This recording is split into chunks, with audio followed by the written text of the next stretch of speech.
വിമത ഇടവക വികാരിമാർ സഭാ ചട്ടങ്ങൾ ധിക്കരിച്ചുകൊണ്ട് പള്ളികളിൽ തെരഞ്ഞെടുപ്പ് നടത്തി വിമതന്മാരെ കുത്തിത്തിരികുന്നു.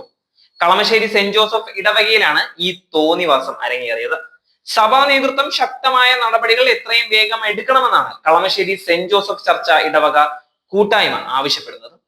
കളമശ്ശേരി ഇടവക വികാരി പെരപ്പേടനാണ് നോമിനികളെ കുത്തി നിറച്ചുകൊണ്ടും തെരഞ്ഞെടുക്കപ്പെട്ട യൂണിറ്റ് പ്രസിഡന്റുമാരെ അട്ടിമറിച്ചുകൊണ്ടും പുതിയ കമ്മിറ്റി രൂപീകരിച്ചത്.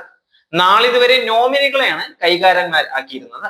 ഇടവകയിൽ ഭിന്നിപ്പുണ്ടാക്കി ഇടവക ജനങ്ങൾക്ക് ഒരിക്കലും ഇടവകയിലേക്ക് തിരിച്ചെത്താൻ കഴിയാത്ത വിധം സഭാ നേതൃത്വത്തെയും ഇടവക ജനങ്ങളെയും വെല്ലുവിളിച്ച് നടത്തുന്ന തെരഞ്ഞെടുപ്പ് അസാധുവാക്കണമെന്നും ഇടവക കൂട്ടായ്മ ആവശ്യപ്പെടുന്നുണ്ട്. പുതിയതായി വരുന്ന ഇടവക വികാരിക്ക് സ്വതന്ത്രമായി ഏകീകൃത ബലിയർപ്പണം നടത്തുവാനിരിക്കുവാനാണ് ഈ കോപ്രായങ്ങൾ കാട്ടിക്കൂട്ടുന്നത്. ഇടവക ജനത്തിനോട് ചെയ്യുന്ന ക്രൂരത തന്നെയാണിത്. യൂണിറ്റുകളിൽ പലതും തെരഞ്ഞെടുപ്പ് പോലും നാളിതുവരെ പൂർത്തീകരിച്ചിട്ടുമില്ല.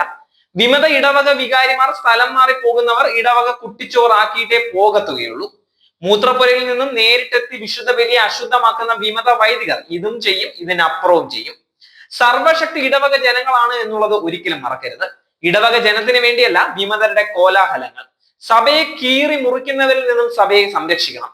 ഇടവക ജനത്തിന്റെ ധർമ്മവും അവിടത്തോട്ടുള്ള കടമയും കണക്ക് പറയാതെ നിലനിർത്തണം. വിമത വൈദികരോടൊപ്പം നിലനിൽക്കുന്ന അൽമായന്മാർ നാളെ ദുഃഖിക്കേണ്ടി വരും. കാരണം നിങ്ങൾ സഭയുടെയും ഇടവക ജനത്തിന്റെയും ഒറ്റുകാരാണ്.